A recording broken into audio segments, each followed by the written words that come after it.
Karthigai Deepam சீரியலோட episode review பார்க்கலாங்க. நம்ம சேனலை மறக்காமல் சப்ஸ்கிரைப் பண்ணிவிடுங்க. பக்கத்தில் பெல் ஐக்கான் இருக்கும், அதையும் ப்ரெஸ் பண்ணிவிடுங்க. வாங்க வீடியோக்குள்ளார போகலாம். கார்த்திக் தீபாவுக்கு கோவிலில் வச்சு ஒரு பரிகாரம் பண்ணணும் அப்படின்னு சொல்லி நாச்சியார் ஃபேமிலியை அங்கே கூட்டிகிட்டு வந்துடுறாங்க கோவிலுக்கு. இன்னொரு பக்கம் அருண் எங்கப்பா அப்படின்னு சொல்லி கேட்குறாங்க. இங்கே நம்ம குடும்பத்துக்காக ஒரு பரிகாரம் பண்ணுறதா இருக்கும், அவன் இங்கே இருக்க வேண்டாமா அப்படின்னு சொல்லி கார்த்திக் பார்த்திங்கன்னா சொல்கிறாங்க. அண்ணனை ஆஃபீஸ்க்கு அனுப்பிட்டேன் அப்படின்னு சொல்லிட்டு. ஆமாம், நாச்சியார் என்ன சொல்கிறாங்கன்னா, ஐஸ்வர்யாவை நீ போய் அருணை கூட்டிக்கிட்டு வா அப்படின்னு சொல்லிட்டு அனுப்பி வச்சிடறாங்க. அதுக்கப்புறம் அவங்க மியூசிக் கம்பெனிக்கு போகிறாங்க. அங்கே போய் ஐஸ்வர்யா அருணை கூட்டிகிட்டு வரலான்னு சொல்லி போகிறாங்க. இன்னொரு பக்கம் நம்ம சக்தி அந்த ஆஃபீஸ்க்கு போகிறாங்க. இங்கே கார்த்திக் சார் பார்க்க முடியுமா, அவரை மீட் பண்ணணும் அப்படின்னு சொல்கிறாங்க. அதுக்கப்புறம் ஜஸ்ட் மினிட், நான் போயிட்டு அவங்கள சொல்கிறேன், உங்களை பார்க்க யாரோ வந்திருக்காங்கன்ட்டு அப்படின்ட்டு போகிறாங்க. அதுக்கப்புறம் பார்த்திங்கன்னா நம்ம சக்தி அங்கே நின்றுக்கிட்டு இருக்க ஐஸ்வர்யாவை பார்த்துடுறாங்க. ஐயோ இவங்களா, கண்டிப்பாக இவங்க கண்ணில் மட்டும் மாட்டினோன்னா தீபாவை கண்டிப்பாக நம்மக்கிட்டேருந்து கடத்திட்டு போயிடுவாங்க அப்படின்னு சொல்லிட்டு அங்கேருந்து எஸ்கேப் ஆகிடுறாங்க நம்ம சக்தி.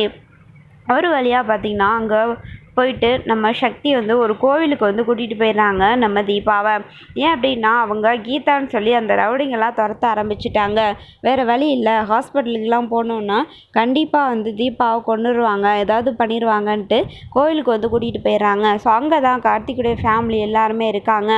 அதே இடத்துல நம்ம நாச்சியார் என்ன பண்ணுறாங்கன்னா, திடீர்னு தாலி எடுத்து நீட்டிடுறாங்க. இந்த தாலியை தீபா கழுத்தில் கட்டுப்பா அப்படின்னு சொல்லிட்டு.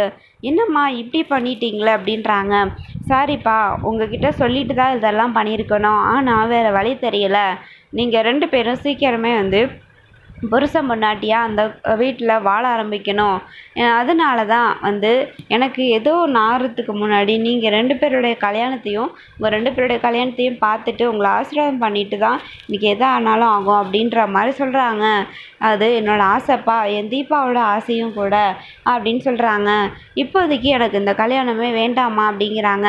ஏன்பா அப்படின்னு கேட்டதுக்கு நம்ம கார்த்திக் சொல்ல மறுக்கிறாரு. வேண்டான்னா விடுங்கம்மா, அதுக்கான காரணம் நான் சீக்கிரமே சொல்கிறேன் அப்படிங்கிறாங்க. அதெல்லாம் தெரியாதுப்பா, எனக்கு நீ இப்போவே சொல்லணும் அப்படிங்கிறாங்க. ஏன்னா நம்ம வீட்டில் இருக்கிறது தீபா இல்லை கீதா அப்படிங்கிற மாதிரி சொல்லிடுறாங்க. என்னப்பா சொல்கிற அப்படின்னு சொல்லிட்டு எல்லாருமே பயங்கர ஷாக் ஆகிடுறாங்க. ஒரே கோவிலில் இருக்க கார்த்திக் தீபா 2 பேருமே ஒருத்தர் பார்த்துப்பாங்களா, இல்லை அவங்க ஒட்டுமொத்த ஃபேமிலியும் தீபாவை பார்த்து தீபாவை நல்ல ஒரு ஹாஸ்பிட்டலுக்கு கூட்டிகிட்டு போயிட்டு அங்கே பார்த்தீங்கன்னா ட்ரீட்மெண்ட் பண்ணுவாங்களா, இல்லை அப்படின்னா அதே கோவிலில் இருக்க தீபா கழுத்தில் கார்த்திக் தாலி கட்டுவாரான்றது நம்ம வெயிட் பண்ணி பார்க்கலாங்க. தேங்க்ஸ் ஃபார் வாட்சிங்.